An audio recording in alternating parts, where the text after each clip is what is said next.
Hola YouTube, my name is Ricardo Lino and I'm a wheel addict.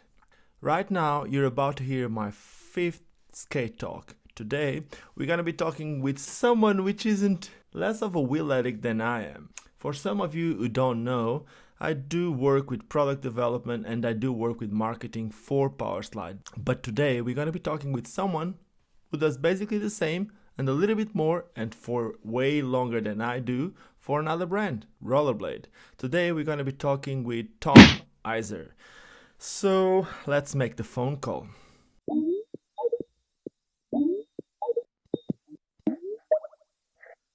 What's up, Mr. Tom Hyser? How you doing? How's it going? I'm doing pretty good, man. Just here in Huntsville, Alabama, getting ready to go to Atlanta for a photo shoot. That's cool. Who are you going to shoot in Atlanta? Oh, man, I'm going to be working with Sean Keane, Cameron Talbot, Coco Sanchez, Casey Cleveland, Jorge Botero, and actually my kids, because they're going to be shredding on some little aggressive skates. Ooh, that's amazing. So let's start this differently. First question. I need to make you this question before you even present yourself. Okay. Can I call it rollerblading or inline skating? What should I call it? As the marketing manager for Rollerblade, I would prefer you call it inline skating. Yeah, we call it, that was my marketing manager voice. We call it blading or skating or inline skating just because rollerblading is technically a trademark thing under Rollerblade. So, yeah. Okay. Obviously, we don't make a big stink about that, but I really had to start like this. But anyway, yeah. let's get it going. For the people Funny, listening man. to this, who doesn't know who Mr. Tom Hyser is, can you please just tell everyone who you are and for how long you've been skating, for how long you've been doing what you do, and all those things. Okay, I don't even know. So I started skating when I was 15. I'm 41, so it's been a long time. Always on inline skates? No, I started out on. Actually, I started on roller skates when I was, probably like, I don't know, 6 years old or something like that. And then I skated. It's like during the breakdance time, so I skated in the rink a lot. I did like the races, did a little speed team action. And then my brother's friend had a skateboard, and probably when I was 10, I learned how to skateboard in the basement on this cool, like, little double kick fiberglass board, and got super into skateboarding and just kind of borrowed the kids' skateboards down the street when I could because my mom was like, "You're gonna break your arm." Wouldn't buy me a skateboard, and then I guess when I was like 12, I was supposed to go on some like group trip to Washington D.C. and I got super sick. And my dad felt bad for me, and so the money they were going to use to buy like this ticket for me to go to Washington D.C. with my school, he bought me a skateboard, and so I got super into skateboarding. And then when I was 15, we moved to Wisconsin from Atlanta for my dad's job, and these kids down the street were on some blades. Who were they? Were they any They were just good? some neighborhood.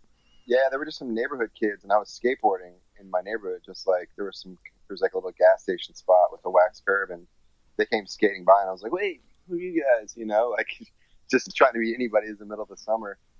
And they're like, "Hey, man, what's up?" And they're like, "You should get some of these rollerblades because we play hockey." And I was like, "No way, because I want to try hockey. Like, I don't know what I'm going to do in the wintertime here because it snows all winter in Wisconsin. I was going to be bored." And so they were like, "Get some skates and we'll teach you how to play hockey." And like this is before I knew like this. There was no magazines or anything, right? Like skates had just come into bike shops and everything. And so I was like, "All right, cool." So wait, you used to buy your skates in a bike shop? Yeah, like so there was a bike shop in Wisconsin, and like a lot of bike shops when skates first came out sold skates, and ski shops as well. Like that's kind of where they were first introduced. And so it was my birthday in July, and I told my dad, I was like, "Let's go down there. I want to get these rollerblades." And went into the shop, and they had this video playing, and it was like Pat Parnell and Chris Morris and Chris Edwards when he's mad young, like, and they were just like doing what's called urban skating now, or power blading, whatever now, like just like ripping through the city, you know, like going up on banks, jumping off stuff, stair riding. And I was like, oh, I remember watching the video like, dude, I could do so much cool stuff like how I do on my skateboard on those things, you know? And then, so I talked my dad into it for my 15th birthday, and he was like, I wanted the lightnings, which are like the best ones at the time. And he's like, you'll never use those things. So he got me the Zetras, which are the ones below that. And I remember putting those things on, dude, and I was out. I just skated around that summer, and just every waking moment, that was it. I was hooked. And I went skating with those hockey kids a bunch that summer, and just started like kind of going to the same spots I'd go on my skateboard and jump down stuff. And I immediately started like stalling and trying to figure out how to slide on stuff, because, you know, I was doing that on my skateboard a lot. And and you had the basics from the roller skates already, so it was easier for you. Yeah, I picked it up right away. And then I played hockey that winter and got my ass kicked because these kids are all like grew up playing ice hockey. I was like falling everywhere. I could skate around, but like the hockey stop, I would fall. And they do these drills where you'd like sprint to each line, you know, and I'd fall down at each line. And I remember like kids laughing at me. But by the end of the season, dude, I was starting right wing, so I was pretty stoked. I improved a lot, and that was because I was skating in the summer, because I had that like movement of skating down. I just needed to learn how to stop on ice skates. And then moved. We only lasted like 8 months there in Wisconsin because it was super cold. My mom hated it, and so we moved back to Atlanta, and I had brought my skates, and I got Andy Kruse into it, and my friend. How did you met Andy Kruse? Was he your neighbor or something like that? So I knew Andy since like 3rd grade, you know, and then I moved away and came back, and then my parents moved into the same neighborhood as Andy, so I was down the street, and we immediately connected again. And Andy kind of was a roller skating rink dude. He wasn't that good at the time at roller skating, but we just knew each other. We always had a good, like, close homie vibe. But when I moved back when I was 15, we became super close buddies, and you know, I was the first to get my car, so we'd go out, and I was still skateboarding, so I'd bring my skateboard and my blades to each spot, and Andy would come to me. I'd usually like split time 50-50 on my skateboard and blades, and all my skateboard friends were like tripping out when I blade, because they thought it was cool. This is kind of before all the hate propaganda from like Thrasher magazine started, and there's quite a storied history in Atlanta of skateboarding, which is pretty freaking cool. There's a lot of inspirational cats that grew up around me that I looked up to. So yeah, that's my quick story. That's cool. So I kind of started inline skating about the same age as you when I was 15, but that was like it was a little bit earlier. It was like when I was 14 maybe, but it was with I was 13, sorry. I was 13, but it was on speed skates. I used to speed skate, and when I was 15, that's when I started using like aggressive skates, if you want to call it. But before that, I was already using the speed skates for like going downstairs and jumping and all that stuff. But when I was like there was no aggressive skates then. Yeah, I know. But like the first aggressive skates that I had, they were like the ROCES Street or something like that, and they didn't last me more than 5 months. And you know what skates I got after? The skates I got after were the K2 Fatty Pros, and I remember taking the second wheel, and underneath the second wheel was designed by Tom Hyser. How did you got into K2? How old were you when you made the first skate for K2? I was in art school, dude. I was like on a mission.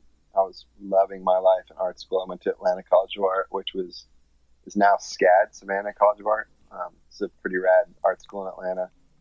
And I was set to be like a painter, an art major. Loved it. And but I was still skating a lot at the time. And so I think it was just before art school that summer, I went out to skate at the NIS contest, which was like the first pro tour sponsored by Taco Bell. Mm-hmm. And I went out there, and with Andy Kruse and Frankie Lascavio and my buddy Nate Garrison, we just went out there, man, and spent the whole summer. And I qualified 7th for the tour that summer, and I had to bail on it like after a couple contests because school started.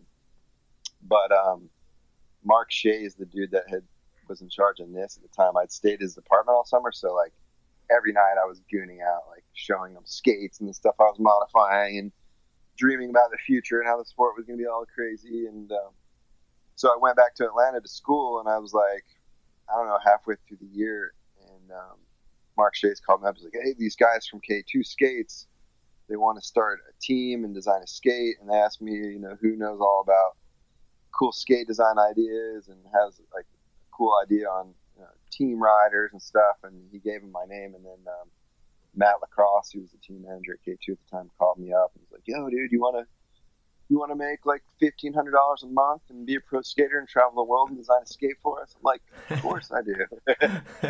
So I designed the skate, like did like a bunch of sketches and 2D drawings, and sold it to K2 for $500. What? You sold the K2 fatty skate, which was used for like that amount? Like it was used for like 10 years, more than 10 years, huh? I mean, they still made the basic design to like what? I don't know, until like the Shrine and the Lennon skate came out or whatever. Yeah, but still then, they still had the K2 fatties.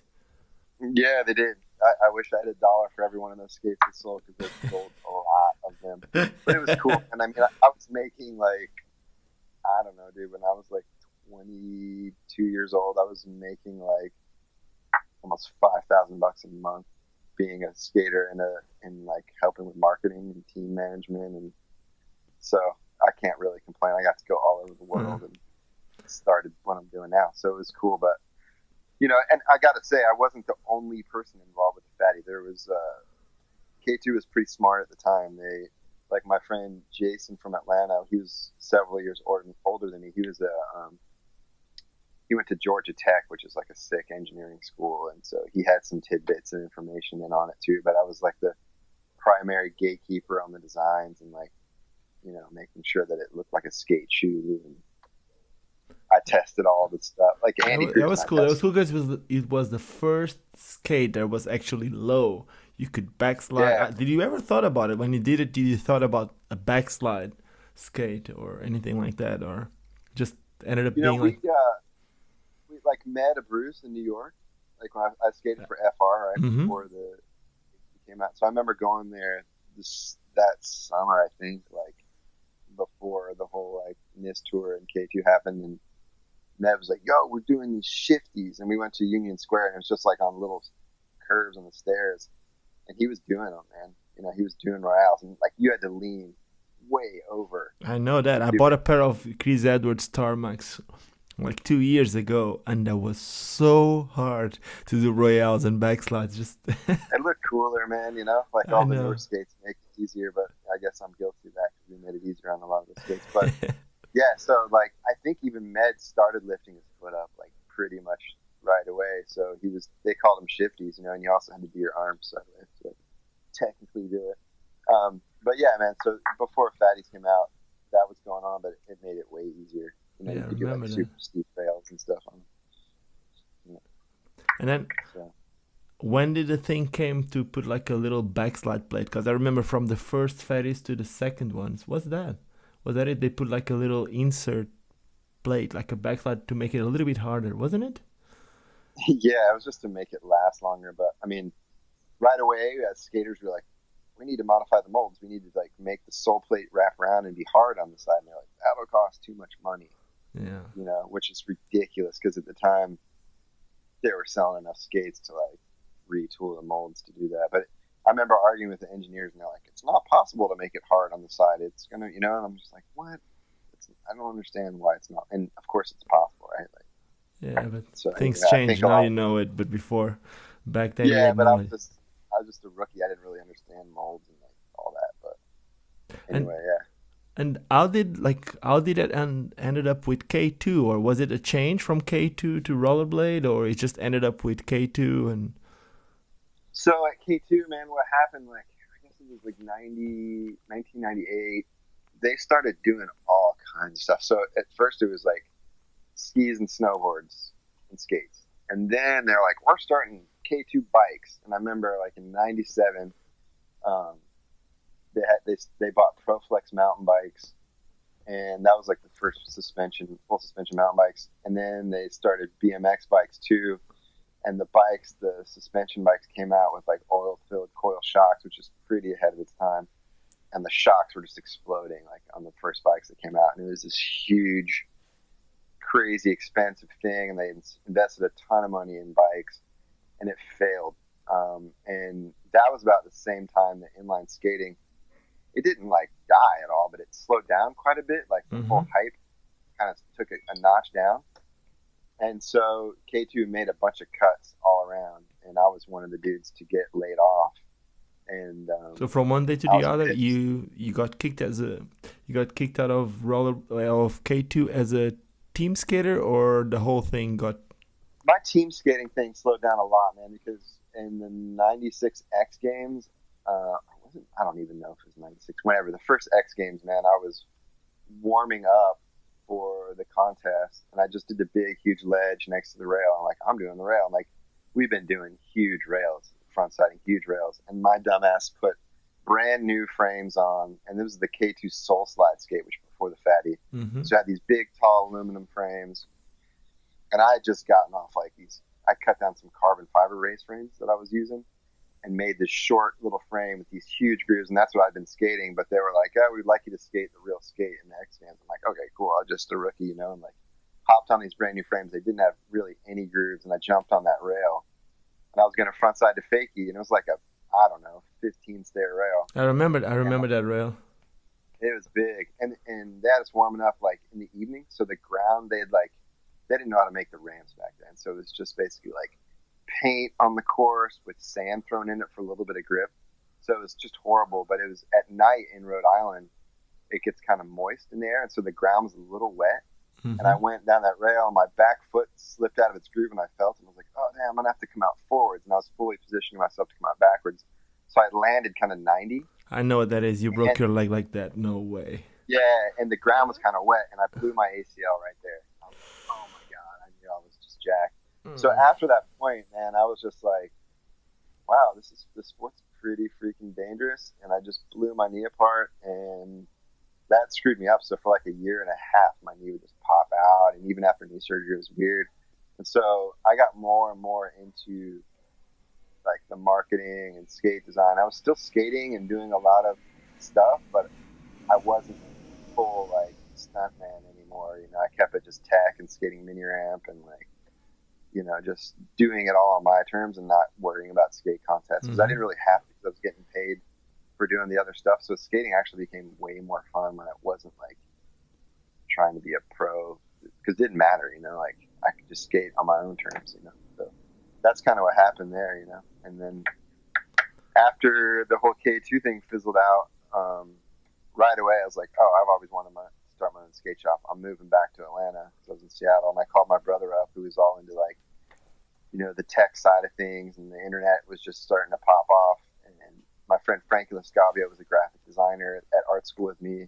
I called him up, and I'm like, look, we're starting an online skate shop. No one's doing it right, and no one really had anything. Roller Warehouse had just started out, and the website sucked. And we had the connection to do something super sick and custom, and we started Skatepile.com, and that went huge really quickly. And we did that for 8 years. I remember that. And what happened with Skatepile? So Skatepile went off. It grew insanely in the first 3 years. We were Rollerblade's #1 aggressive dealer and one of their best accounts, actually, for, like, I don't know, 4 years. Selling everybody's stuff. We distributed some power slide stuff, Kaiser frames and things like that, and Cosmo wheels. And what screwed us up, really, there's a couple things, but we started Fiziks frames under the Skatepile umbrella. And that was a cool project, like the suspension frames. I remember those. I had like 2 or 3 of those. And, my old boss, he bought all of them from you guys. I think he bought the whole stock from you guys. Yeah, it was crazy. I think that it's a shame that project hasn't been able to go forward, because I've got like version 2 in my head I've been sitting on for a long time. But what happened was, man, it was like during all that time, so aggressive skating just every year was getting smaller and smaller and smaller. But Fiziks kind of screwed us up, because when you're running a skate shop, your cash flow of how you run a business is like you bring stuff in and you hope to sell it in like 3 weeks if you can, and then you turn it over and you buy more stuff. But when you run a frame company, it's different because, you know, you go and you have a manufacturer and you say, okay, I want like 6 months of stock, maybe even farther out than that, and you buy this big bulk of stuff and you sell it to your distributors or directly, however you got your business set up, and you have a lot of money tied up in that. And so the cash flow for those two businesses were totally opposite. So there was a lot of upfront cost to start Fiziks, and we had this crazy dude we were working with that crazy in a good way and crazy in a bad way, right? Like he's an inventor. He kind of came up with the basic idea of how that suspension system worked.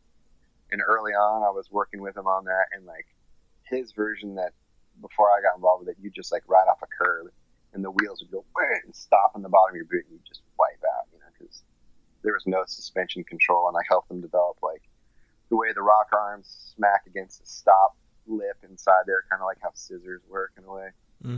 And dialing in the urethanes and the shape and the design and all that. But he was very difficult to deal with. And right when we went to market, he's like kind of started freaking out about his contract that he'd signed. He didn't really understand it. So he was a pain in the ass.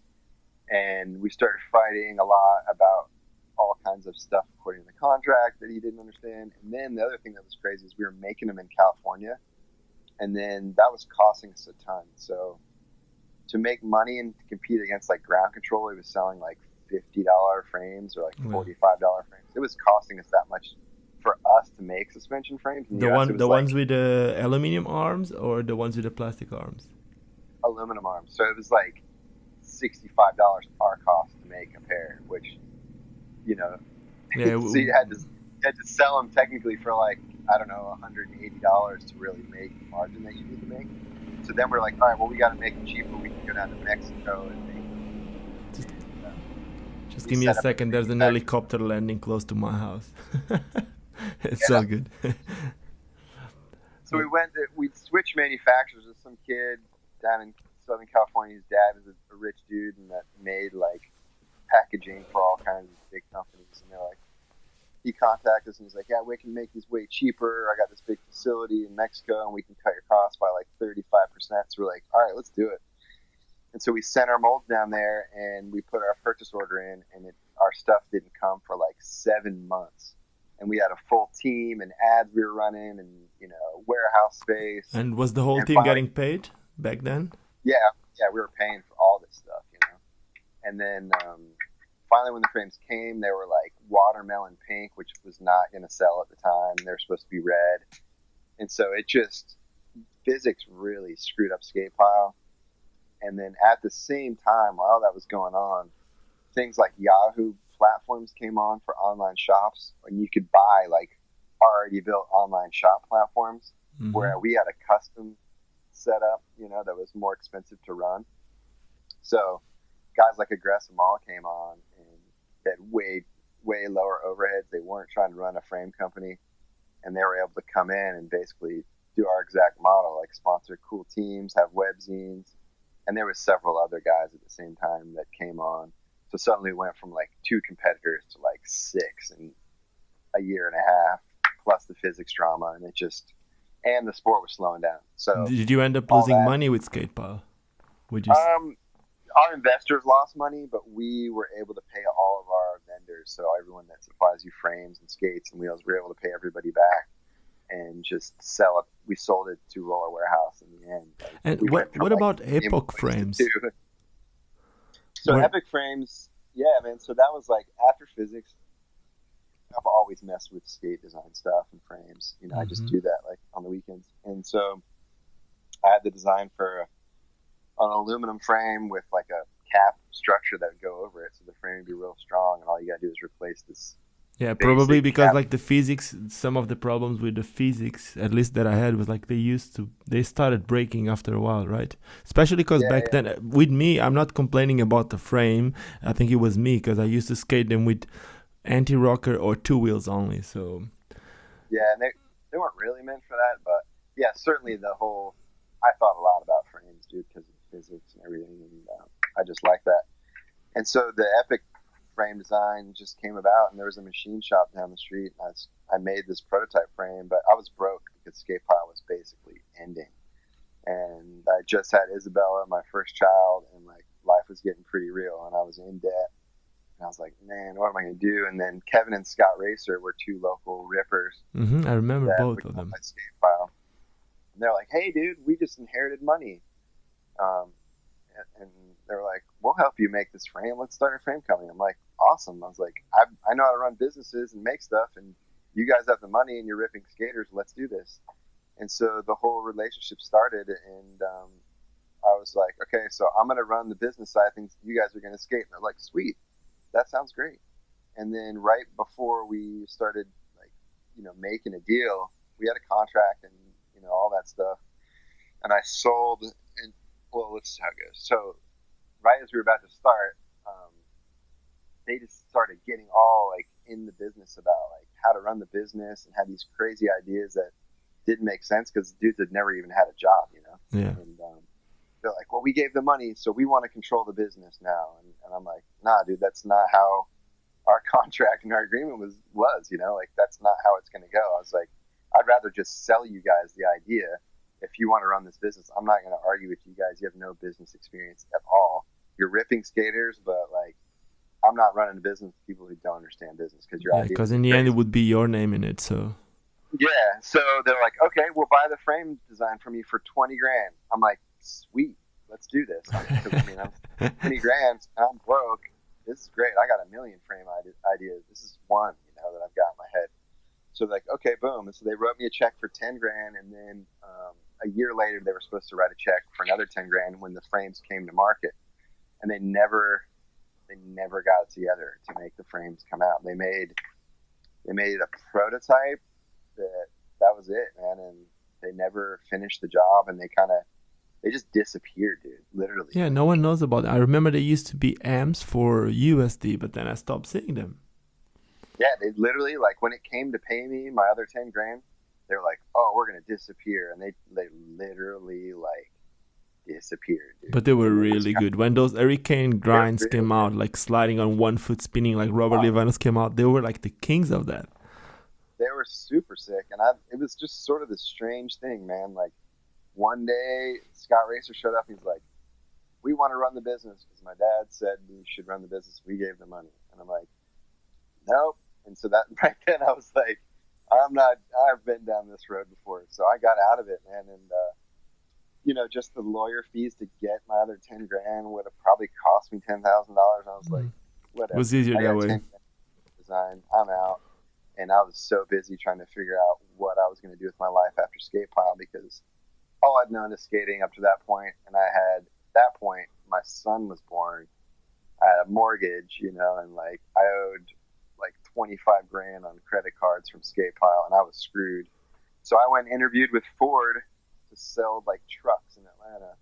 And at the same time, I was like, man, it would be such a shame, all I've learned from skating and Skatepile and K2 and everything, to just go work for Ford selling trucks. So I contacted Rollerblade, and I was like, look, I know you guys need my help. You guys are making weird decisions in skates and marketing. Let me come in and help you guys. I sold your products. I'm like, yeah, man, you sold our stuff really well. And then I interviewed with them once up in New Jersey, and that went well. And then they were like, look, we're a distributor we're owned by an Italian family. You got to come to Italy to our international sales meeting and give the same pitch to them. And if that goes well, maybe we got a job for you. And so I flew over there, dude. I wore a business suit, like the full deal. Met the owners and the managers, and I had a good meeting over there. And then I got back from that, and a couple weeks later, they're like, look, we want to hire you to come on as our aggressive skate manager. We want to design an aggressive skate from the ground up. Was that the solo skate? That was, but obviously the solo skate wasn't from the ground up a new skate in the end, which was a bit, I was a little frustrated with that, but from a business standpoint, I understood. So was it your idea to come out with the bigger wheels? I remember that was the first skate to come out with 72 wheels, right? No, actually there was a what was it? A TRS detail, I guess, that came out. So that first skin wrap thing that is actually Ezekiel designed that style boot, but Bruno Lowe design that switch frame with the big wheels. Okay. And so that came out first on the New Jack, or I think it was called the Team Skate or something. I forget. Okay. I thought it came on the first solo, but maybe you're right. But it did come on the first solo too. But the thing that was a bummer and a miss is that we just got bad wheels on those skates when they came out. Mm-hmm. I remember I started skating for Rollerblade Portugal, and that was like, I don't even know. It was when the first solo came out, maybe. No, It was when the first TRS came out. It was before that. When the TRS came out, and they gave me the skates, and I remember the wheels. They didn't last, not even one session. And they rolled slower than like a Eulogy 57. You know what I mean? So it was a bummer because people got them. They're all like, "This is gonna be dope," and it was slow. So it was sort of a rough situation with that, you know. And then when I came on to design the solo skate, you know, the street category was rough, and there was kind of limited investment to do something new. So I was all excited to do something from the ground up, brand new, because I was like, coming from K2 and the Fatties, I had a lot of ideas on how to make like the illest skate ever. Yeah, and it was your first opportunity to make a hard boot skate, right? From which was cool because hard boot skates offer a lot of support. There's really good things about that. And so in the end, we were the design like parameters where we need to make an urban sort of fitness looking skate and a street skate. And, you know, with those kind of parameters, I think we did a good job, you know, but it's kind of like an enduro motorcycle. They're not amazing for like going to the motocross track, and it's not amazing for going on the street. It was an awesome skate to do both things, you know what I mean? Like you could switch the frame out. It was kind of the first skate that had the capability to put 80 millimeter UFS frames on and then go grinding. And so the skates work really good, you know what I mean? I really like the boot. The only thing that I felt is every time when I wanted to grind, the sole plates over the boot would make it too thick, so it would be really good for grinding, but at the same time you wouldn't have that much sensitivity. You wouldn't feel the grind as much. Like a backslide or a torque would be really easy because it was super hard on the sides. Yeah. But at the same time you wouldn't feel it as much, if that makes sense. And I also remember that the plates, I don't know about now because I haven't skated the skates in a while, but I remember I did break a few sole plates, but I think that was changed with time. So yeah, we had that issue, you know, and so that was the first like 2 years that sole plates were cracking, and so then we finally got the right material and plastic, and they didn't. So like we dialed in all these little issues in the skate that we make now. But that happens with every brand, I think. So yeah, it does, man. I mean, people don't understand like there's a lot that goes into making a skate. That happens because, in my opinion, that happens because brands try something new. If you keep doing the same for 20 years, like after a few years you get the solution for it. So that doesn't happen anymore. But then the skates also need to progress, in my opinion. So that only happens because of the progression. So yeah, I mean, rollerblade, it's cool. Like we've tried some crazy stuff, dude. And that's what I was going to ask you now about your experiences. The WARLOCK, what is that? Explain me like the whole thing.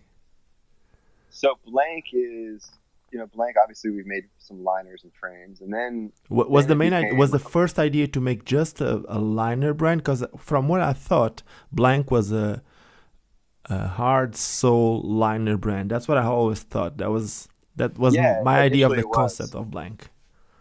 Initially it was just going to be liners, and then the opportunity came up to do a new frame, so we made a frame too, and then was like, all right, cool, well, maybe we can do a whole skate, you know. And there was a different international product manager at Rollerblade than there is now, and he was into it. He was like, all right, we'll slowly build all the components to make a blank aggressive skate.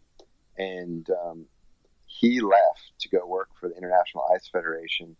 And so in between that time, you know, like when you have big bosses internationally change, it's like a new dude comes in, he's got to get up to speed, and there's all these other things in the skate company, and it just wasn't a major priority because street skating is such a smaller part of the whole big picture. There's not the same income coming from aggressive skating.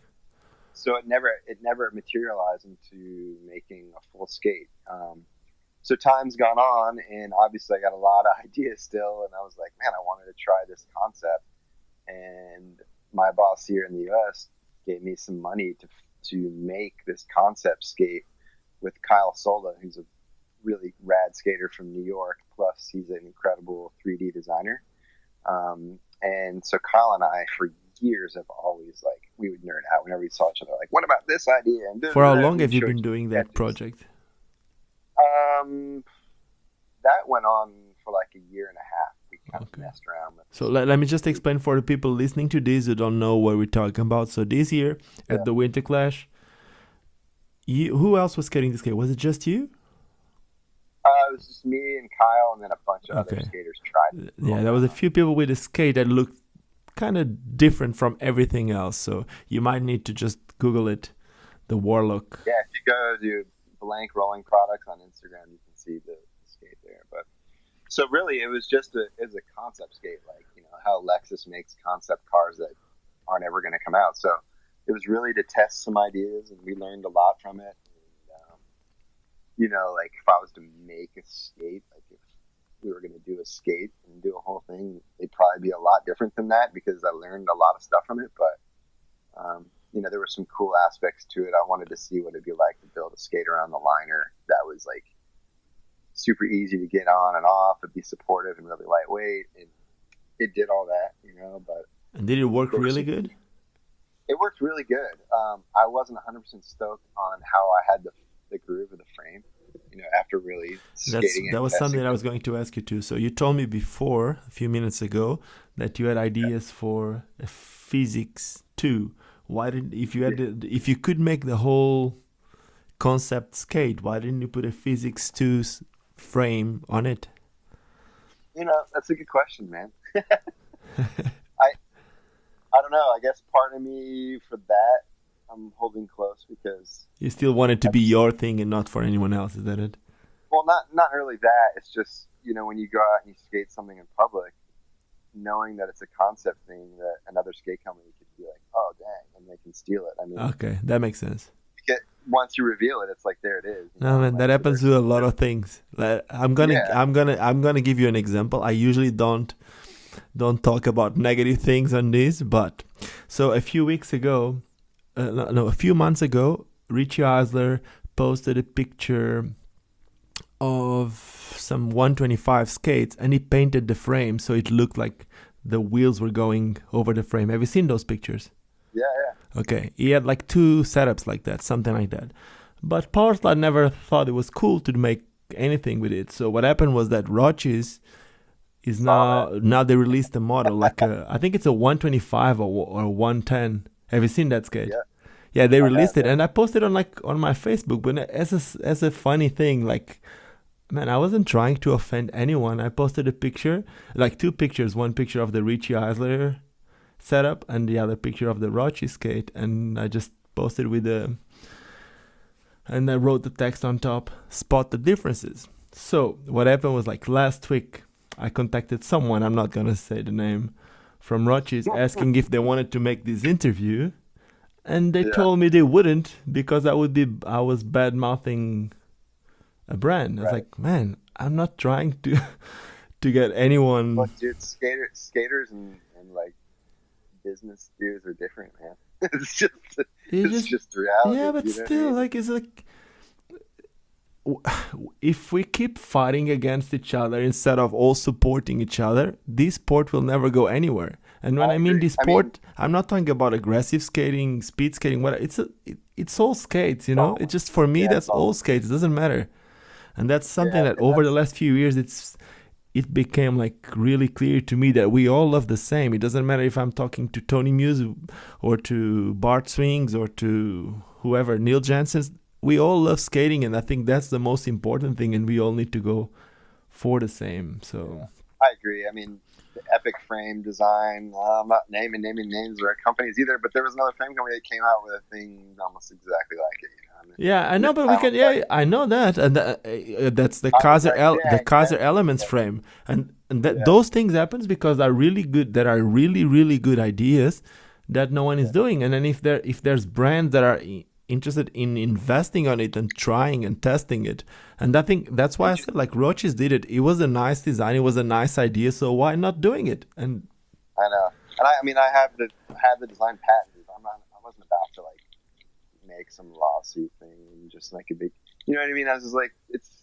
like you just said, it's skating. The idea was put out there. It didn't come to market, so someone else is like, that's a rad idea. I mean, that's just making stuff, man, you know, and if you put it out there and you're not ready to back it up and do something about it, then someone else. That's the thing. That's why probably you posted a picture of the Epoch Frames maybe too early, like you said you didn't want to do with the Fiziks too.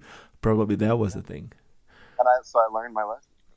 So now, you know, I was young and just like, you get hyped. You're like, I want to show people I'm doing rad stuff and I'm relevant. Yeah, but at the same time, you want the feedback, because the feedback is what's going to make you know if you're going to sell it or not. But I learned my lesson from a few of those things, and I've just been sitting here marinating with so many ideas on. So really one question from someone who's been making skates, like, or drawing skate or designing skates, or whatever you want to call it, for this long. What do you think of the whole big wheels thing right now? I'm not talking about like 72s or anything like that. I'm talking about like 3-wheel skates or even 4-wheel 100 millimeters or 90 or whatever you want. Like it's awesome. You know, it's awesome because it, you know, you cruise on those skates and people are like, what is that? So there's the wow factor of it. Yeah, that's important. Like, that's what, every single time. And that's why the color on the wheels and all those things make a difference too. And you know this, man. I mean, you skate everything from quads to aggressive skates to 3-wheels. Like, there's an application. It's like skis. Like, there's a ton of different types of skis, you know? So I think 3-wheels has its purpose. Like, it feels different and it's fun to cruise on and it turns and you can, like, carve differently. But, you know, like Gabe Holm, one of my guys I flow. Yeah, he's amazing downhill skater, huh? Yeah, dude, and he rides 5 wheels. I know, and I was going to tell you something about that guy. You need to get that guy filming something, because I know that he is freaking amazing, but we didn't saw anything from him. Give him a couple days is all I gotta say. I just saw his new edited still. Yeah. So, you know, there's you know, 3-wheels rides differently, and there's a feeling of when you ride 4x110s over a rough surface. When you ride 4-wheels, it displaces the vibrations differently, and some people argue that feels better. And short track guys, some will argue that 4x110 is better in a short track, and another guy may say 3x125 is better for a short track. And then it's also the grip, which is different. Of course, if it's 3 wheels, if you're going like on a really short track, some people say that there's less grip. But then in the end, if you look at the results, like on the indoor championships in the USA, they get, I don't know why, I don't know how to explain it, but I know that they get better times and they do better results with the 3 wheels on the short track, which it doesn't make sense somehow because it doesn't have the same amount of grip. So I don't know, like, but there's like, I don't know, man. It's like, where's the limit? It's cool to it's just cool to play with all these different things, and it keeps the sport interesting. You know, I mean, it's like I saw you starting to ride quad skates in the skate park, and I was like, yes, man, because Brian Wainwright, one of my good friends, when I worked at K2, I made this crazy H-block thing, and they took pictures of it, and I don't know what they ever did with it. Like, I would make things in the lab there, and like every once in a while, the guys would like take pictures, and I'm sure they would go look to try and patent things. This is a long time ago, but like we made quad skates, and me and BJ Campbell, and like we started skating. Did K2 add roller skates? No, they never made anything, but we messed around with it. I remember Brian Wainwright, of course, is still one of, I don't think there was anyone ever that good. So maybe Rene Ulgren was not as good, but like a different level, a different type of good. Really good too. Yeah, it's crazy. And so like just hanging out with him, that got my mind going on that. And like I started making sketches for aggressive roller skate stuff, and I still have that stuff, but again, it's just like, you know, it's never found its home. And then I saw that you got the opportunity with Octo, and I was like, this is sick. Someone's doing this stuff right now. That's cool. Roller skating feels different, man. It's really fast in a skate park. The turning's different.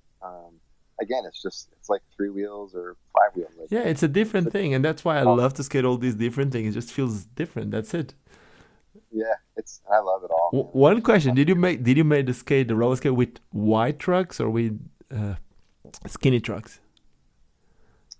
They were whatever Brian was riding at the time. Yeah, that was like fat, like wide trucks. I remember he used like skateboarding trucks. Because like we just came out with a skate, and the skate that we came out, the new one, which is not out yet, it will be out in a few weeks, has like skinny trucks. And for some people, they're still like, no, if you don't have wide trucks, you can't grind. You can. It's just. I think wide trucks are worse for grinding. So like, as you feel like when you go to do the tricks we want to do as inline skaters on quads, like the skate, like, you get stuck. Over so far. Yeah, you get stuck, and at the same time, you used to have like a little base, like a sole or a negative, like really tiny base. If you have a wide truck, you're gonna be sliding from one side to the other of the truck. But it's something that you get used to it. But if it was you just ride curiosity asking about it. Ryan rides Spider, so it's totally different than how you and I would approach. I know, man. It is amazing. Like they call it side stance or whatever, but it's just. I think he was one of the first ones to do McTwist, if I'm not wrong. Yeah, I think so. Fred Blood and him, I don't know who came first. Fred Blood was the first one to do the McTwist, and then there's this guy, Duke Rennie. He was the first one to do inverts way before skateboarders. But roller skating. If you ask like Steve Cavallero or Lance Mountain or Hawk and those dudes, like they'll tell you like Fred Blood, they influenced what they were doing on skateboards. You know, it's not spoken about much, but those dudes, now they're older and their egos aren't big, they'll admit, like, dude, those guys were doing next level stuff on roller skates back in the day. Have you ever been to the Vans main offices in California? I've been to the Huntington indoor skate park place. No, not that one. They have like the main offices. It's not in any shopping or anything like that, in a shopping mall. It's just like their main offices. Inside their offices, they have like a little gallery with all their main products. And one of the first products that you see there are the Vans roller skates. They still have it there. That's it. I sold some drawings, some stuff to Vans when I was in art school, and I don't know what ever happened to it, but yeah, they bought some graphic design stuff I did of some of my art, which was for shoes. Pretty cool. Was it for shoes? No, like they were going to use it for like t-shirt graphics and stuff.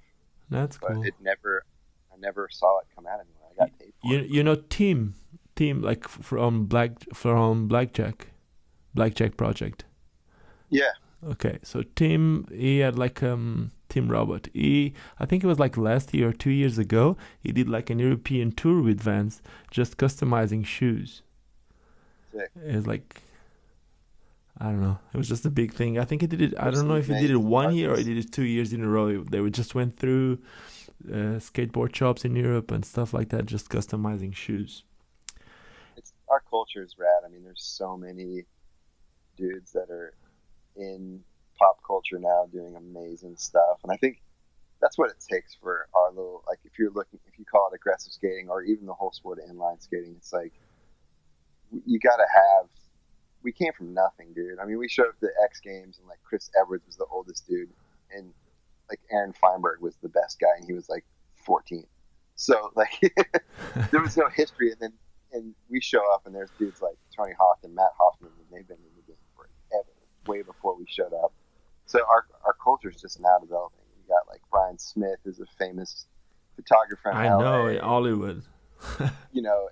And there's Brian Kanowski, there's plenty of artists, dude. There's Matt Andrews, and there's a lot of dudes that are super sick with what they're doing outside of the sport. That it's how our sport will get the credibility in the real world, I think, and that's happening, which I'm excited about. Yeah, it's just a shame that some people that used to be a lot into skating, and then when somehow they get famous, they just somehow act like they never did it. Yeah, it's because it's not cool. Man, it's not cool if you don't want it to. You know what I mean? Yeah, I think it's cool, but like, dude, the reality is like, we're like, the sport is I mean, it's hard. Like, people get on skates, and it's harder. We were just talking about this in this branding exercise thing I was in New York. It's like, you get on skates, like if I got a couple pro skiers, which I did recently, on skates, and they can skate around, but when it comes to an incline, to slow down, that's where things get sketchy. Like, if you don't understand how to carve and use your brakes and all this stuff, like, it's not easy to hop on skates and look cool. Yes, I know what you mean. Where you can get on a skateboard and you learn to push around and you're turning and that, or even roller skates, it's like there's so much more to balance on. So your style automatically looks better. You don't need to think about putting your ankle in the right position and not leaning inside or outside and all that stuff. I mean, even someone that's good at skating that comes across bumps in the road, all of a sudden you're like, whoa, and you can. Like, I can give you a better example. Even some aggressive skaters shouldn't be free skating. I remember like Matt Mans. He was just so good. He had like these. I don't know how to explain, but I remember the way that Matt Mans used to skate. Anti-rocker skates weren't really made for him. So the skates wouldn't turn every time that he used to push. I don't know if anyone else remembers that. So he had to always lift the front wheels and kind of like keep the back wheel in the floor and just do like a little front spin with the back wheel in the floor and just lifting the front wheel so that the foot would go to the right position so that he could push into the right stride. Because it was. I think anti-rocker skating and small wheels ruined the sport. Like, after looking back on it this long, like, it did, because it make you look awkward. Yeah, when I first started, we rode 70 millimeter fat boy wheels on TRS skates, and we'd go to Atlanta, we'd park on one side of the city, and we would session all the way to the other side, up and down hills and over crappy terrain, and we could still do our grind, and you could haul ass and wall ride and stair ride, and the sport was super fast paced. And then when roller grinding happened, like, that's a good name, roller grinding. Yeah, I mean, we would just go to the ledge or the rail. Yeah, it is, man. Like, skate 4 blocks down. Just think of it like as someone who doesn't skate. You're just walking down a street, and there's these guys that just come down the street and skate from one side to the other. That's cool. These guys are just moving around and having fun. Then there's this other group of people just sitting 5 or 10 meters from that bench, and they're like waiting in a line, one at a time, do like 4 or 5 steps, and then they roll and then jump to the bench, and then they go back to the line and they do that. I don't want to talk bad stuff about myself because I did it myself, but if I think about it, for someone who's not skating, it looks kind of weird. So yeah, it does. Like, you can't even see the wheels. I mean, I like to go grind and stuff, man. I love it. But I think that the coolest thing is, like, I don't know, there's some cool frame designs that are out right now that are kind of addressing that issue, you know, where you can grind and you can roll pretty good. I've seen those Oishi frames. Is that how you say it? I think how you say is Wish. I don't know. I think. I don't know. Yeah, maybe that's the way to say it. Like probably. Shadow. Yeah. How is that word? But yeah, it's that kind of stuff's important because it's bringing those worlds together. Like Richie Eisler's pro skate was awesome. I was like, okay, sick. I sucked at grinding on that skate. So I try. But you buy a skate with 72s flat, right? Yeah, I bought Richie's skate and like tried it, and I was like, man, I'm not as good as Richie is. Which ones? I mean? You got the carbon freeze or the? No, I got the 72 Aeons. I tried. Yeah, and it was like, I mean, I could do tricks on it, but I wasn't about to shred. I've seen, I don't know, who was it? I don't know. I read some interview of someone who actually said something which is quite smart, which is when a kid goes to a shop, usually, you know it, you at a shop. I have my little shop, which is nothing like close to what Skatepile is or was. But the thing is, someone goes to the shop and usually they look at the skates, and if they see a pro skate, that's what they would want to. Not everyone has the money for a pro skate, but even if nowadays some pro skates are a little bit cheaper, but that's the one they would want to. But then usually a pro skate comes with smaller wheels, and it's not really like a comfortable ride or like not an enjoyable skate. for someone who doesn't skate or who's starting. So if you get if you buy a pro skate that you put the skate on and right out of the box skates like super smooth and like you feel like you can skate, that's amazing. And that's why I think it was a really good idea. I think the Dustin Werbeski Shadow was also 72s. And hopefully in the future they'll help him more. Things to do, man. I mean, God, I would love to see Frankie Morales skate on like 80 millimeters flat setup. Like, what planet could that dude go to? You know what I mean? Like, yeah. I think he has a 68 wheel now. I haven't seen him skating that wheel. Rocker, though. Yeah. Does he? Does he skate Andy Rocker? Yeah. Okay. But he's ridiculous. I mean, he's like one of the best skaters ever. But I know. It's like Greg Mirzoyan and I had this conversation a few years ago. And I was like, he kind of stopped grinding, you know? And I was like, why'd you stop grinding? He's like, you know, because there's so many things that haven't been done just rolling yet. Man, he's right, you know. For how long do you know Greg? I've known Greg like 5 years or something like that. Yeah, Greg, like the first time I've ever met Greg, the first time there was a ASA. He can grind. I know. That's what I was going to tell. Like the ASA amateur, like a qualifiers for the ASA Pro or something like that in Europe was my first time ever leaving Portugal to go for an aggressive skate event. So I went to Paris to Roller Park Avenue, and I got there 2 days before the event. And the 2 days before the event, I went to the skate park, and Greg was the first guy that I've met there. And like since then, like I remember Greg was like, back then he was so much more stylish than anyone else. He's proper good when it comes to grinding, like full cab alley porn star, easy. And I mean, I told him, you know, he's French, so his ego doesn't need any more boosting. But I told him, I was like, dude, you're probably the best all-around skater I've ever skated with. You know what I mean? He is seriously amazing. There was one guy. Do you remember Neoman? Oh yeah, Neoman. I think Neoman was the first real free skater. Seriously, I don't remember of anyone else who used to free skate like Neoman. Neoman in 99? No, sorry, 2001 at the FISE. Like is insane. Like there's this whole like the French dudes are always amazing. Yeah, but Neoman in 2001, man. It's got all the hype, but there were some dudes that were so sick. Yeah, I know. Neoman in 2001 FISE in Montpellier. Everyone else was skating with aggressive skates, and he did his final runs on some free skates. Not even free skates. Back then they were fitness skates, and I don't even know what skates were. I remember that he used to skate for USD back then. He might have been using some Salomons or I don't even know, maybe some rollerblades. But he was like grinding rails. He was just doing wall rides bigger than anyone, doing airs bigger than anyone, because he was just using bigger wheels.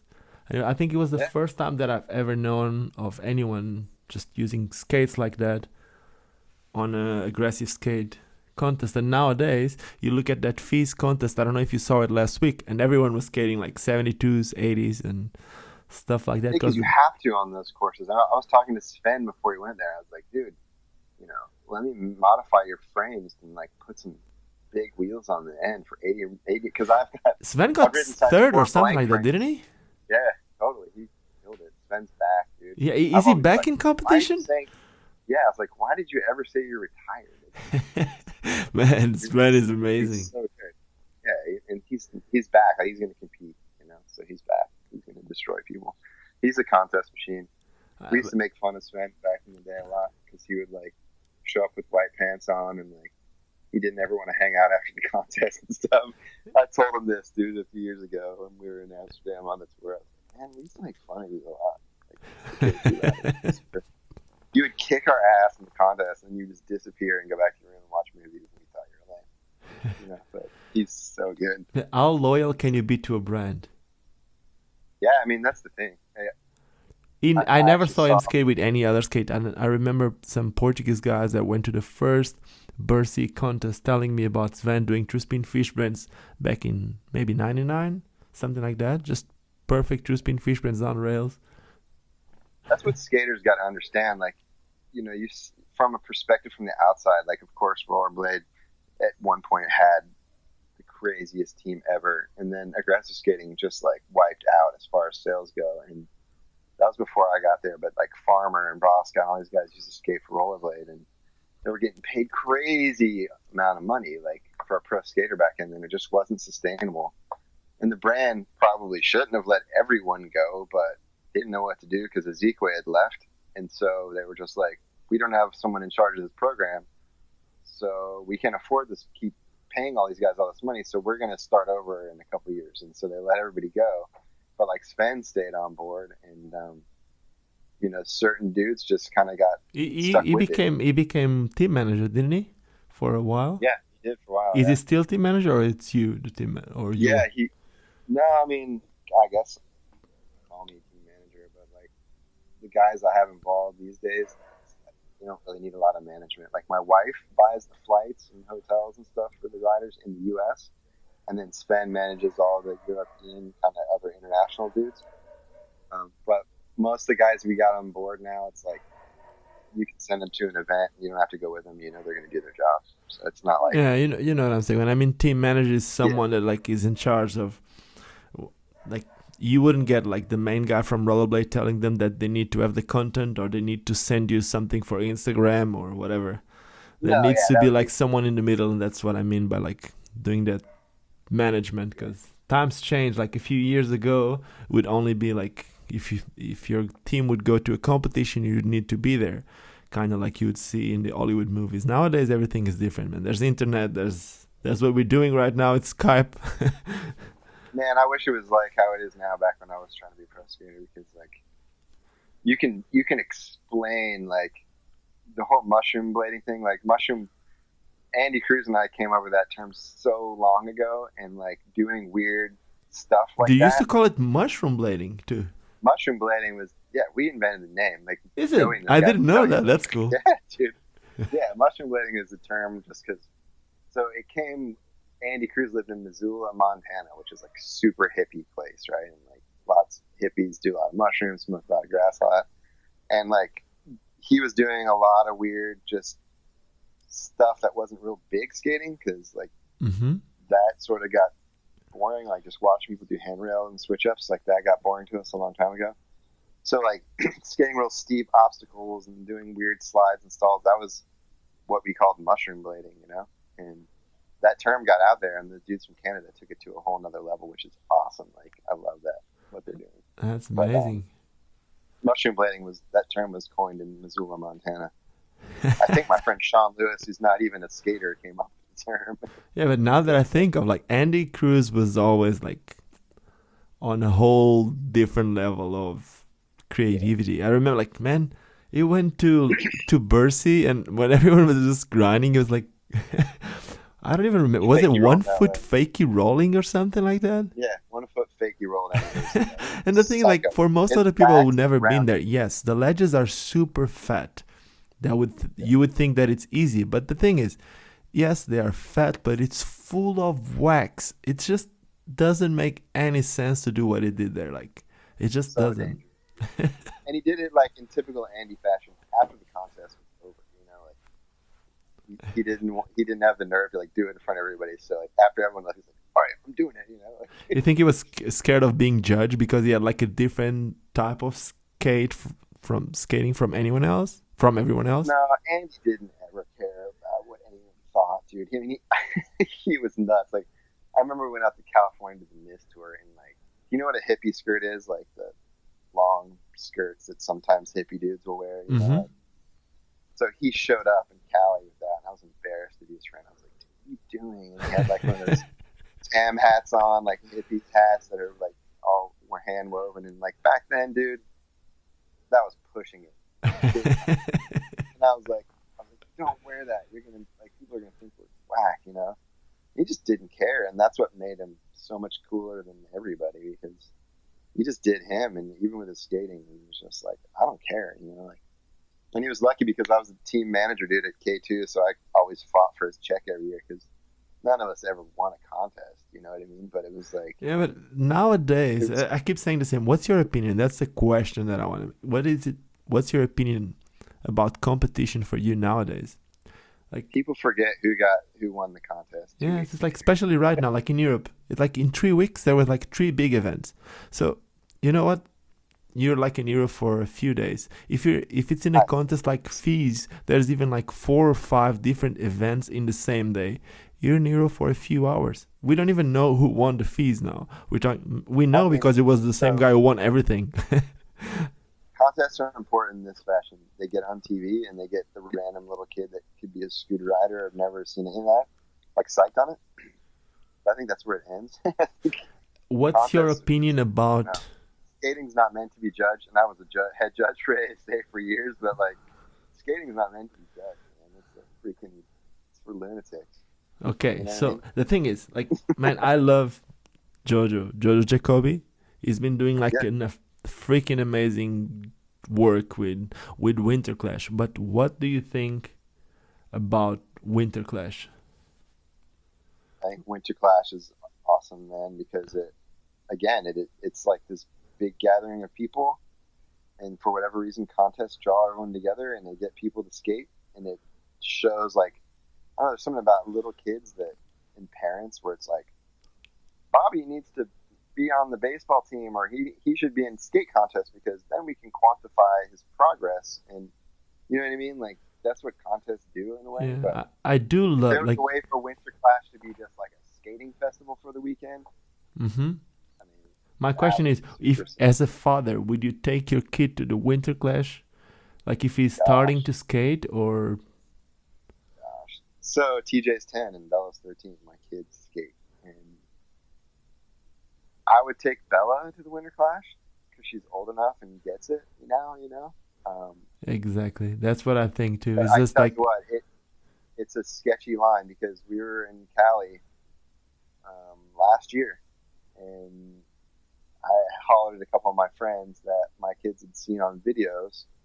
I'm not naming names, and these dudes aren't bad guys for what happened, but like, we went to the skate park, and they were super juiced to skate with these dudes, and 2 of the guys rolled up with joints in their ears, and like, it's like, come on, dude, you know. And then they like sat sort of stealth in their cars right next to the skate park and proceeded to blaze, and you know, and my kids were like, wow, like those dudes are smoking in the car. They thought they were smoking cigarettes. I'm like, yeah, you know, some people smoke. And then they got out on the course, and they're sitting there talking together, and my son just wanted to like skate with them, you know, like literally he's like standing near them trying to do tricks, so they'd be like, yeah, sick, you know. And they were like not really engaging with him at all and picking up on the vibe that this little kid wanted to skate with them. And then these dudes sat there on the ledge and started talking next to my wife and my daughter. They're like, yeah, I'm fucking bitches, and like saying all this stuff, man. It's like, you feel kind of embarrassed for being... Yeah, I know what you mean. My kids were totally let down. Their whole objective to show up at that session was to get autographs and skate and like throw down with these dudes. And I left so frustrated that night. And I was just like, shame. Like, man, where's our sport gone? Like, you know, we partied like crazy and did our thing, but it was like, we did that at the hotel away from the skate course. And when we went to the skate park to do a demo, we did our job. You know what? And we left and we partied at our hotel. You know, like, but back then, marketing wise, think about it. Back then, marketing wise, wouldn't it be cool if your team skater would be like smoking weed or whatever. Nowadays, it's some of the brands, they make their marketing around that stuff. Yeah. Which is... And I think that's a bad idea. Yeah, me too. It's just because it's like... skateboarding. Like, if you look at skateboarding, you got like, I hate to say it, Tony Hawk or whatever, or like Element skateboards. You have these brands that have dudes like Bob Burnquist and like these dudes that can show up to the X Games, and those dudes party, but like they have a pretty clean cut image. Yes, exactly. They do interviews and show up on time, and like Paul Rodriguez and Ryan Sheckler, those dudes all party, but you don't see them smoking reefer at the skate park in front of little kids, right? Yeah. And then you have like Baker skateboards. Yeah, Dustin Dolan and all that. Those guys, because skateboarding's so big and there's these other brands to keep there's space for them. Yeah. There's space for that. Our sport, in my opinion, doesn't have space for everyone to act like a derelict. Yeah, but you know what? My question when I made you the question, awesome. When I made you the question about Winterclash, well, I wasn't even going that way. So the thing is, I wasn't even thinking. No, it's not a problem, and I really respect that. And like, the thing is, I'm about to become a dad, so it's for sure going to be part of my life, that type of thoughts. But at the same time, something that I always think when I go to the Winterclash is, I love that event, but I see like people challenging life way too much. You know what I'm saying? It's like that. I don't know if I made a little video about the Winterclash, and my video was just like how much of a jungle that looks like, because it seriously becomes a jungle. Everyone just wants to be the lion. Everyone wants to be the craziest. Everyone wants to do the craziest trick. But, and like I said, I love Winterclash. I love what Jojo does, but like a lot of people still need to understand that skating you can be a really good skater without challenging life, if that makes sense to you. And as a father, like I'm not a father yet, but like I told you, if I was a father, or when I'm becoming a father, I don't want to take my kids to see people trying to kill themselves, if that makes sense. I want to show them people enjoying, you know. I want to show them people enjoying stuff the same way that I do, or at least having fun and not just battling for life, because somehow that feels like, you know, those fights in Italy or in Greece or whatever in the Coliseum. It's kind of like what's happening in there. Gladiator. It's just like I don't know, man. It's like it's just our sport's really young, dude, and it's like guys like John Julio just had kids, and he's going to realize that too. You know, like when I was out in Cali, I think VALO got there before everyone else. The truth is, I think VALO got there before everyone else. VALO is more like maybe not about the having fun, more about the being cool, but it's more than, you know what I'm saying? It's more than killing yourself to make skating look good. So yeah, I mean, they're all about making every trick look crispy, and that's awesome, and I love that. I love that too. I really like it. So it's a different approach, and it's needed. I guess I just come from the old time, whereas like we were expected to be professional when it came to an event, and that came with its sort of unspoken responsibilities of what a pro is like. And I just, I hope some of the, like, dudes are like on the course cracking beers, like, or every video part like has this crack beers, smoking cigarettes. And it's like most of the video parts I won't even show my kid, like, you know what I mean? I know exactly what you're saying. Is my favorite skater, but I'm not about to show him the trail of beers edit. It's like, and it's a shame because the kids are not getting into the sport. Yeah, but at the same time, think about it, like the money in the sport right now. It's not there. I get it. Yeah, check this. Imagine this. Like, you told me that when you first started getting paid from K2 was 96 or 98, you were getting paid $1,500. You tell me one skater getting paid that right now. Is there any rollerblader skater getting paid $1,500 right now to skate? No, I don't think so. See? It's a different time, it's just, and I get it, dude. And it's the youth guys, and they're wild, and it's awesome, but it's like, I don't know.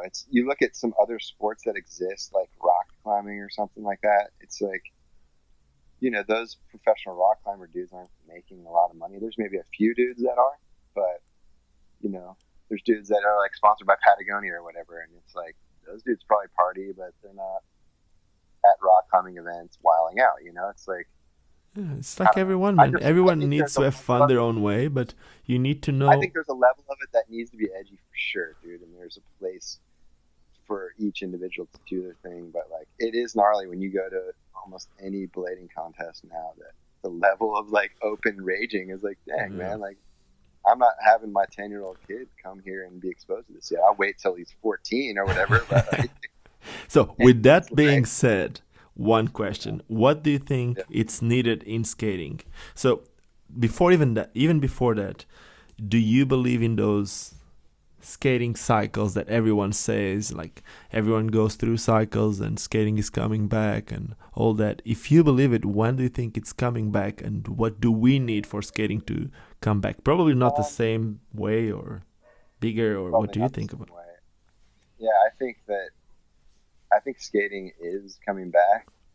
I'm not seeing an aggressive skating. I hate to use that word, but like regular skating, there is this new appeal, like college-aged girls are skating more than ever here in the U.S. and just general recreation stuff and urban skating edits. Like Greg's videos get like when you have big wheel edits where people are just ripping around, they get way more views, at least from Rollerblades standpoint. Like when we put those edits out, it is because true. people can relate to those edits, and that kind of stuff is inspiring people. They're like, they can watch. I saw the other day you the Shanghai 80 millimeters video has like close to 1 million views. I saw it the other day. Yeah, it's over 1 million views. And is it? From what I saw, it was like close to a million. It's like 800 million, 800,000, something like that. It's not. I don't know. Like Sammy at this meeting the other day was saying it was, but maybe, I don't know. It's a lot of views, right? So, and like the Greg Mirzoyan salt mine video, where he goes faking down the salt mine in Poland, like those kind of things really bring people in. I think as regular kind of general skating gets big, aggressive skating will get much more popular again too. I think there's also, like, as far as skate park skating goes, that almost has to be reintroduced, because like when my little small town in New Hampshire where Rollerblade is based, where I used to live, I would show up there at the skate park and kids would be like, what is that? They'd never seen it before.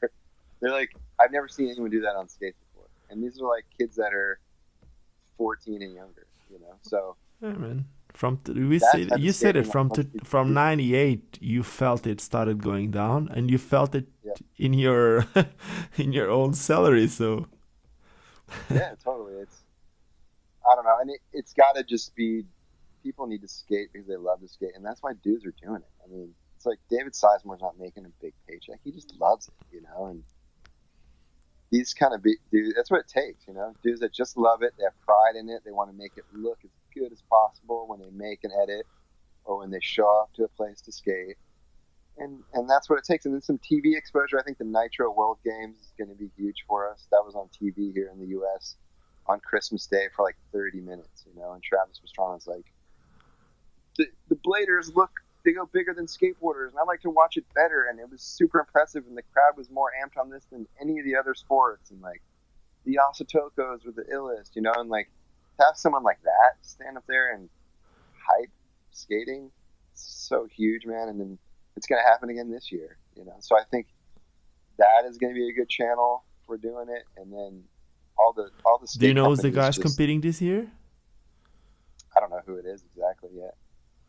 Because that's something that I still think should change. Because like all the other disciplines, they all had to go through qualifying. Even the scooters this year, they had qualifying, but inline skating doesn't have qualifying. We all know there's gnarly dudes like Alfano that should be on there. That would go completely nuts, you know. Yeah, man. Julian Coudeau. Julian, have you seen his run in this? Have you seen his run in this thing, like in this FISE? I don't know how you call it, like the thing that has just come down in a lot of ramps. He's just throwing double backflips in the middle of the run, like.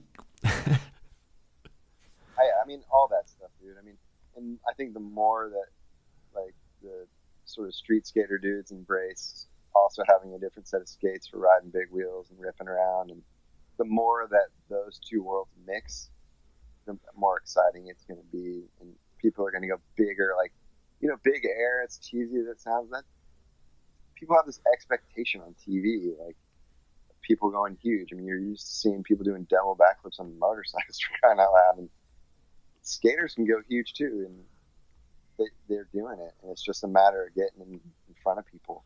And then I also think speed skating can be bigger, like inline race, like the stuff Bart Swings does. And man, were you in Berlin? Yeah, you were in Berlin. That was the first time I think I saw you, and just he did 56.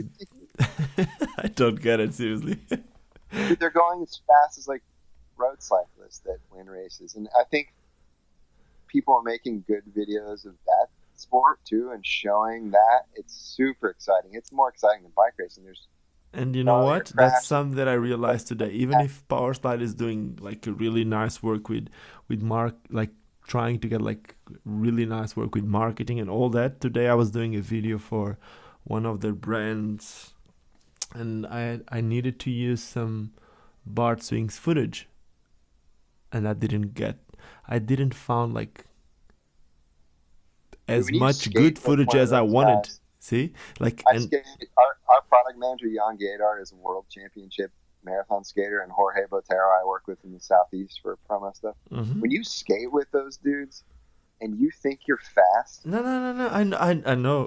it's another planet, dude. Like I'll be skating as fast as I can on 125, and I'm going fast. Like I'm going like 20 miles an hour. These guys go by me like I'm standing still.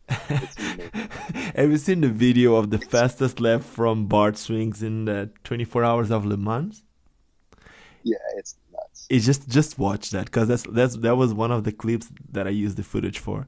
Basic But that I that think I marathon skating, dude, like it just someone with a good marketing sense and can market that sport and make it super rad. Like the Berlin Marathon is video that they make is good. Like the one that they have, like the short one that shows the highlights, is done really good, you know. And yeah. Mark is good. Mark is really good.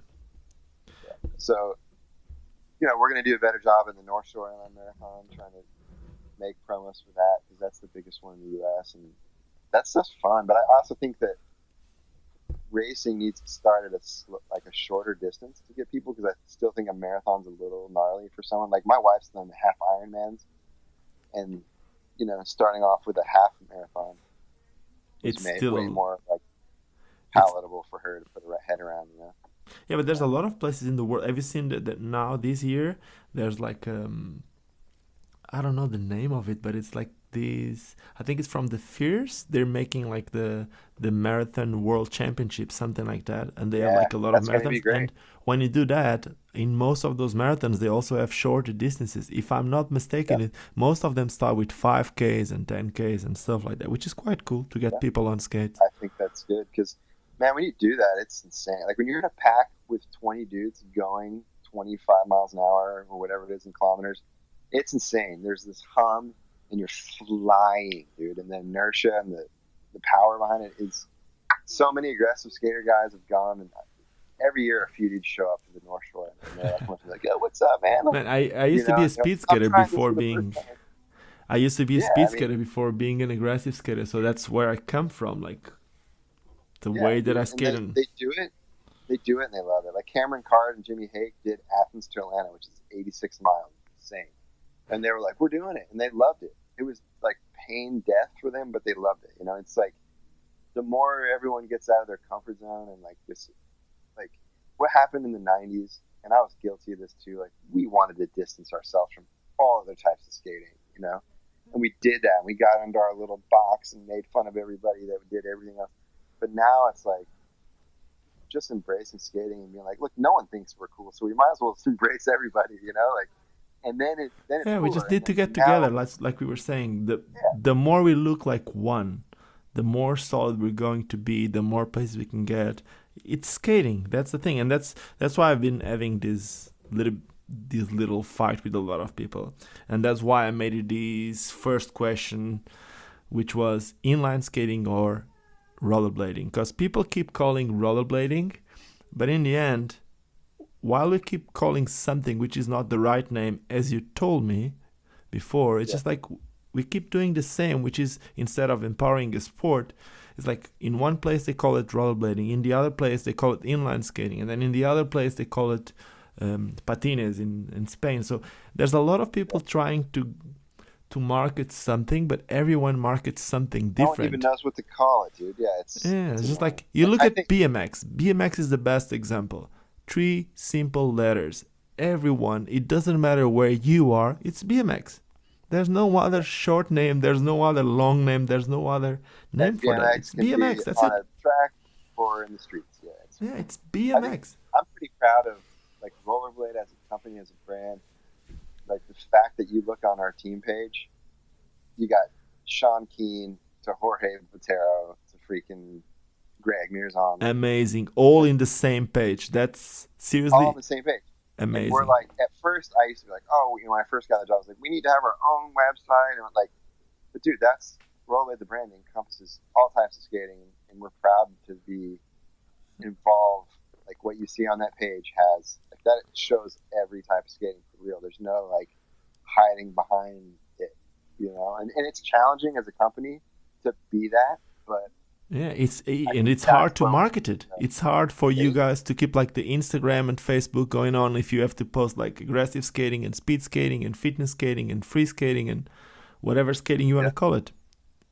Yeah, but I think it's also an important message because, you know, like Sean Keane had another sponsor. You know, I'm not naming names, but like he didn't feel like he belonged there, and it wasn't cool, and he left Rollerblade to go do that. And then he hit me up like 4 months later and was like, "Look, man, I made a mistake. Like, what you guys are doing at Rollerblade is the future. Like, that's what we got to do." You know, and so people get it. It just takes, and I know Sizemore. I didn't even knew that Sean left the brand. Yeah, he went back, and like Sizemore, I think was kind of the same story. It's like, man, you know, he was up in New Hampshire helping me like make maintenance video edits, and like, you know, David and I are like brothers, dude. And he was just like, man, I want to go skate for a company that's just focused on the type of skating I do. And I was like, it's like, cool. You want me to call Julio? He's like one of my best friends. Like, they're the ones doing it the best right now. As far as like just aggressive skating focus, like, I was like, ROCES is right next door. There's the warehouse. Like, we were literally driving up the street to work. The warehouse is right next to ours in New Hampshire. I was like, my friend runs the place right now. Like, we can go in there and get you skates. He's like, no. I was like, yeah, dude. Like, I was like, David, I'm not gonna sit here and like beg you to stay in somewhere where we're not doing what you think you should be doing. It's just so like he was the first. He was one of the first guys that he put it on the team, right? When he became. Yeah, it just changed so much. Like, all of the dudes, well, again, I don't want to name names, but there was a big group of cool dudes that made fun of David. So that's what I was going to say. It's just like he became from the guy that used to use a yellow helmet and yellow pants to the coolest guy in the whole game right now. Huh? Robert Ferrero and I were like older brothers to him. We were like, dudes, like, you're getting, because he used to get bummed, dude, because like these cool dudes that, you know, from the cool guy posse, whatever, like, I'm not naming names, would make fun of him. And he would, like, literally be really upset. And he'd be like, David, dude, your skating is on another level. And when you figure out when you feel confident in you, it's going to be so sick, man. And just do you, man. Like, yeah, we think your yellow helmet and pink pants are whack. And then we told you that before you went to the contest. And you're the rebellion teenager. And you went out there and you did it anyway. And this is the repercussion, man. But like, you got to understand that you're so damn talented at skating that everyone, once you feel comfortable in your own skin, is going to see that. And, you know, and it's just like being a dad of a young kid. It was like, I saw it all unfolding, and I was like, little dude's going to want to go be with the older, cool dudes when he gets older.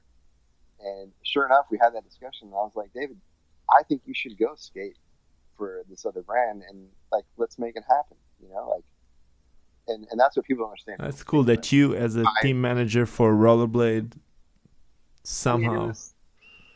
You're not gonna like sit there and BS somebody, you know. Like, of course, I knew what my mission was, and it's like to push skating as a whole. His mission was to be very, very like niche focused, and it just wasn't gonna work, you know. Yeah, that makes sense. So that's why. That's why what happened with David. And we fully respect each other. Like, we see each other now. It's just like, man, I'm psyched for him. You know, he's doing what he wants. He probably makes less money, but he's doing exactly what he wants, man. And he's like making videos, and he has full control over what he's doing. And he has like the old retro looking skate, and like, and people look at him as an idol. So he's not the weird kid using the weird color pants and whatever. He's like one of the coolest guys. He's paid his dues. I mean, like, we helped teach David how to do tricks when he was a little kid at Skatepile, you know. Like, I just remember in the beginning of Barely Dead, he's doing a 540 true top soul down rail. Like, down a street rail. Like, I don't know if I've seen anyone else doing it like that. So it's awesome, man. That says so it all. Cool to see Tom, so many stories like that. Skates, what do you have planned? You don't need to go through details. What do you have any ideas? Is there anything new coming out that you want to say about it? It doesn't matter. It doesn't need to be small wheels, big wheels. You said before that you're not only working with aggressive skates. So Yeah. So, dude, there's a lot. Yeah, man. It's cool. We've got a bit of a budget for innovation and exploration right now at Rollerblade, and so I'm working on all kinds of weird things, trying to test some different ideas out. And so, yeah, for sure, it's. Okay, so I'm gonna make specific questions. Do you have any aluminum frame coming out? Because I've seen that aluminum frame, amazing. The one that was, you told me about it. It was, I think you told me, I don't know if it was you. I think it was at the Winterclash. Someone told me it's like that aluminum powder frame. It was made on a 3D, wasn't it a 3D printer? Those are a little bit mixed up things. So there was, so Kyle Sola made, like out of his own budget, he made some aluminum frames, UFS frames. Yeah, for people who don't know, those were the frames that people saw Joe Atkinson skating with, right? Yep. Okay. Yep. And so yeah, that's actually specific. Kyle made those, and I didn't have anything to do with those. Okay. They're awesome. And they were a 3D printed aluminum frame, right? Those were not actually. Those were CNC'd aluminum, which is they take an aluminum block. Yeah, I know, like the wizard frame. Yeah, like the wizard frame. Mm-hmm. But we've 3D printed buckles in aluminum, and you can do all kinds of crazy stuff. Like, so yeah, we're definitely working on new ideas all the time, and all types of skating. You didn't tell me. Is there any aluminum frame coming out or what? There's rollerblade right now. No. Okay. Okay, so any ideas that you want to say? Like, is there any new rollerblade skate being like aggressive skate boot or any new free skate? Because a lot of people always ask if the Metro Blade is UFS. I know it's not UFS, but are you guys thinking about making anything from that Metro Blade into a different type of skate? I would like to do that. Does everyone at the company agree on the same page exactly that yet? No. But we'll see. Okay. I would like to take that skate to another level because I think... Okay, can I give you a suggestion? Yeah. You have a German guy called Sasha. That guy should be on Rollerblade Pro. He is freaking amazing. Sasha Sims? Yes. He's actually from New Hampshire, dude. Is he? But he lives in Germany, doesn't he? No, man. He's moving to California, actually. Is it? I thought he was from Germany. You're going to see a lot more of Sasha. He's next level, for sure. That guy. We've got a new skate coming out for his type of skating. And, like, it's going to be crazy for 2018. So I just saw when he bought those old skates and did a fakey backflip over that barrier. Just insane. Oh, dude, he's crazy. And we're going to make an edit of him this summer. So there's going to be... Gabe Holmes got a downhill edit that's going to hit in a few days. Sasha's got stuff in the works. So does Gabe Holmes still skates other type of skates, or he's going like fully downhill? He's fully rollerblade, but yeah, dude, Gabe skates everything. He's freaking ill. Gabe's one of these guys that he's so quiet and unassuming, but you have no idea. He's also like Greg in a way that's like, he can go to the skate park and blow your head off. He can speed skate. He can downhill. Like, yeah. So he's a real wheel addict. Yeah, you're going to see more stories of these like kind of all-terrain. Perfect. Yeah, for sure. That's cool. And Sean Keane? Sean Keane, is he free skating a lot more often now? Because he should be actually like... I first met Sean Keane like in 2001. He was still super, super tiny when I was in Cali for the first time. I went up to NorCal with Ollie Short and Ryan Chudy and a few more guys. And I remember Sean Keane doing an alley-oop. He was trying, he wasn't landing it. There's this really tiny ledge from one of the VGs where Jason Reduta does, like, I think he does an off-cap topsoul or off-cap fishman. Like a really tiny, steep 20-stair ledge, something like that. And Sean Keane was trying like an alley-oop topsoil back then, and he was so tiny. I don't like... Yeah. And I remember that he was also really good at skiing. So that's why I'm asking, like, this guy, is he... He's really good at snowboarding. Yeah, snowboarding. I know that he was really good in snow, something in snow. Like, he must... Yeah. So, yeah, Sean's his style is one of my favorites. So he's just now really messing in the last, I don't know, year and a half, free skating more. And in Atlanta, that's all he's going to be doing for this photo shoot. So I'm super psyched, like, to show that side of him, because he skates incredible, like slides, and he's got this free skating style that's like, it's different than Greg's, where it's a little more influence from proper like speed skating. So, you know, Ben and Greg have sort of like this crispy classic free skating. Yeah, they were some of the first free skaters known. So. And then Sean skates like more aggressively on his free skate style. So or like a new school we want to show all that. Yeah, we want to show all that because it's all really rad. And I think Sean's gonna blow up. Him and Sasha are. Do you guys have any marketing project? Like, imagine, like, I remember like 2 years ago you had the Sven Booker's thing around the world. City Hopper. Yeah, and then last year you had Greg Diaries. Do you have anything like that for this year? Is there any of your skaters just traveling around the world and filming stuff? Not traveling around the world, but we're going to a couple key locations to do some cool stuff. Yeah, that's cool. So this fall you'll see a lot more cool photos and some footage of that type of what I think is the future of skating. Yeah. Perfect. Any UFS big wheel thing coming out? Not yet. Okay. So the development of Metroblade and that stuff was done with Greg and Ben, because they're the illest at that type of skating when we first started toying with that market. And their opinion of that was that urban skates should have the heel lift in the frame for maximum control and sliding and stuff. Mm-hmm. And I think that I don't necessarily think that that's the way of thinking anymore with them. And now that people have read comments and a lot of people have written the product, and you know, I like I like the fact that there's this universal frame system.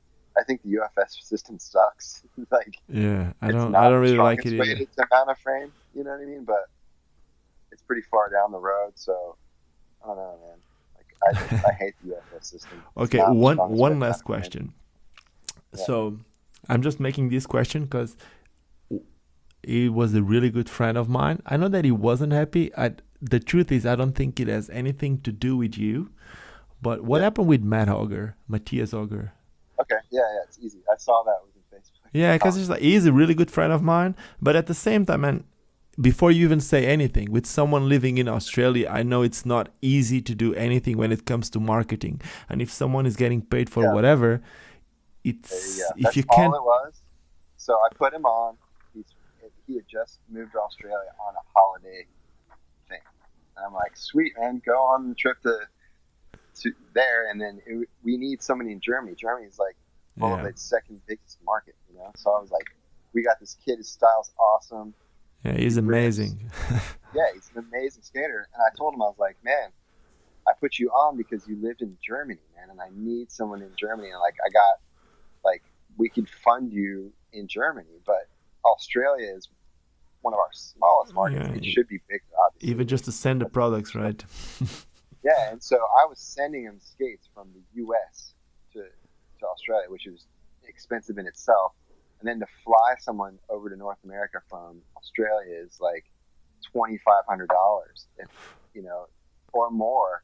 And I was like, dude, I told him, I was like, man, I can't support you in Australia the way you want to be supported. We can get you free skates. Yeah. And he was pissed. Right? He just didn't understand that business fact. And I'm like, I don't know what to tell you. Like, yeah, it's bad. I know what you mean. Like, it's bad because on your role, you need to make. It's not about your decision, but it's like someone above you who gives you the money to spend with something, and you need to be the one being the face of the brand. Basically, you need to tell them there's no money for this, there's no money for that, and like I feel that with some of the stuff that I need to do sometimes, and sometimes it kind of feels like unfair, but. Yeah. The people above us, they know what they're saying and they know what they're doing. So, and if I want to keep my job, and I got to be responsible for the owner that's giving me money to do things, I've got to do. It's not about Matthias Ogger only. It's a big picture. Like I showed you that team page. There's a lot of people involved, and so I just had to make a decision, man. And I told him, he didn't understand. And then you see the stuff on the internet where it's like Rollerblade screws everyone over, and it's like this overreaction, and it's like. That kind of stuff is a real shame because he's not the only one that's reacted to things like that, even from other skate companies, and that makes our sport look so immature. I know. I keep saying the same. The biggest problem with that is like when someone does something like that, and I keep saying the same. I do love Matthias like a lot. Ogger is like a really good friend of mine, but I've seen that happen, like you said, a lot with a lot of people. And the biggest problem with that is like people are burning bridges, and it's not even about like the way that our sport looks, but even their career, if you want to call a skating career, but like their skating is done. Their skating is done after that. So yeah, because as someone in your position, you're like, dude, I want to work with this guy, but he's sketchy. It's like, if something ever goes wrong, we're gonna have more negative. We're gonna get more negative feedback than positive. So you don't want to live with that. And I've worked with skaters like that. I mean, it's like, there's been other dudes that have final question been on the program that freaked out, and people don't know the whole story. We might need to close this soon to finish this soon. I gotta go. I gotta drive. Yeah, but one final question: who was the best skater you ever worked with?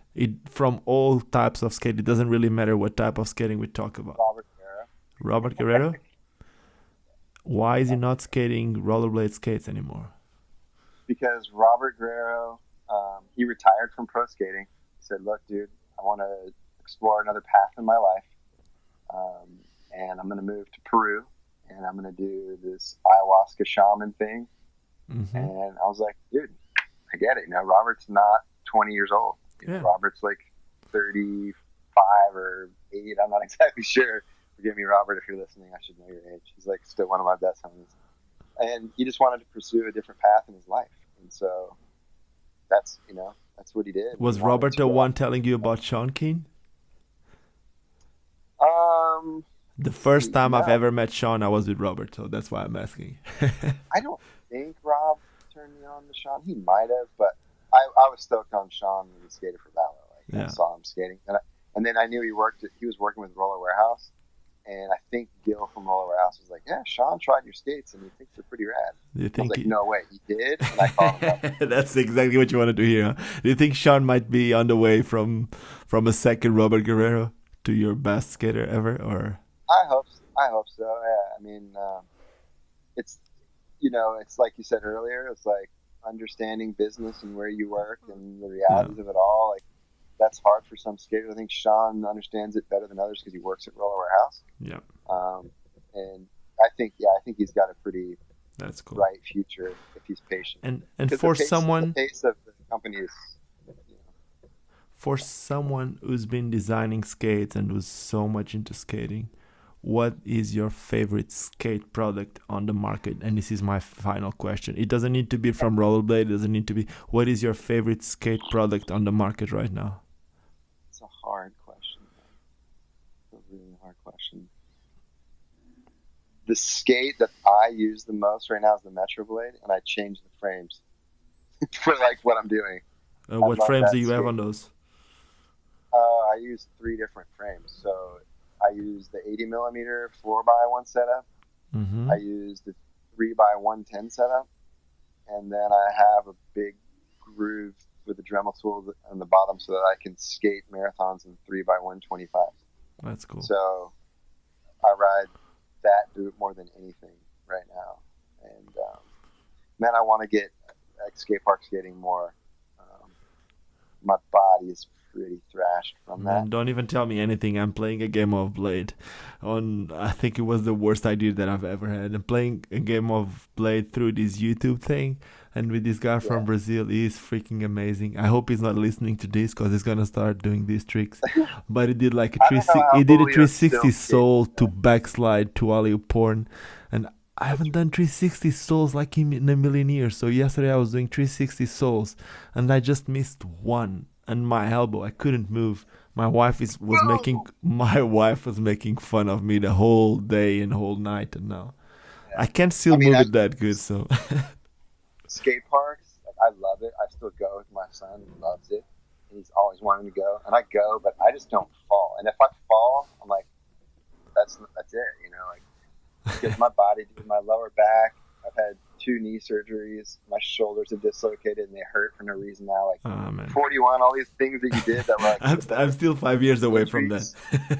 You feel it, dude. So you've got to stretch. I do yoga. I love mountain biking, man, because in New Hampshire I couldn't skate half the year, so I got into mountain biking a lot, and I still do it. And so, like, now it's like I don't want to have, like, a blasted hip or a sore wrist where I can't mountain bike, so I speed skate a lot, and I just shredded the skate park, mushroom lady stuff. The thing with me is, like, I was just so concerned because, man, my wife, she's like 38 weeks pregnant. I got my phone like as loud as I can get, and you can't. And she's calling me outside right now. She's like, she's mad at me right now because Kevin James from Canada is he's living in Barcelona and is in Cape Town, and we need to go out now for drinks. Anyway, I was just saying that after my fall, I'm just scared that we have the kid and then I can't grab my baby. So it's my first baby, so I don't want to be messed up. I might need to skate a little bit softer for the next few. Well, good luck, man, and what you're doing is awesome. I'm watching all the stuff you're doing. Thank you so much, Tom. Okay, really nice from you to find this time for us to talk. I think people will appreciate it. Okay. Yeah, we could go on for probably 4 hours. You know? I know. We might need to do a part 2 one day. All right, thank you so much. Thank you. Bye, Tom. And that was it. This was Tom Hyser, straight from the USA, team manager, product development, and someone who works on the marketing from Rollerblade. He was the one telling us the right name is inline skating, but people keep calling it Rollerblade. So it's up to you. You call it whatever you want. Anyway, I hope you enjoy these skate talk. And if you did, you know what you need to do. You should subscribe to the channel. Underneath this video, there's this little button saying subscribe. If it's red, that means that you didn't click on it. You're not subscribing to the channel. If you click on it, it's gonna become gray. Once it's gray, on the side there's like a little bell. If you click on that bell, you'll get notifications every time that I upload a video or one of these skate talks. And that's it. I want to say thank you to Tom Hyser for finding the time to speak with us. And that's it. Hope you enjoyed. Thank you so much for hearing these guys. Cheers. Vou viver até quando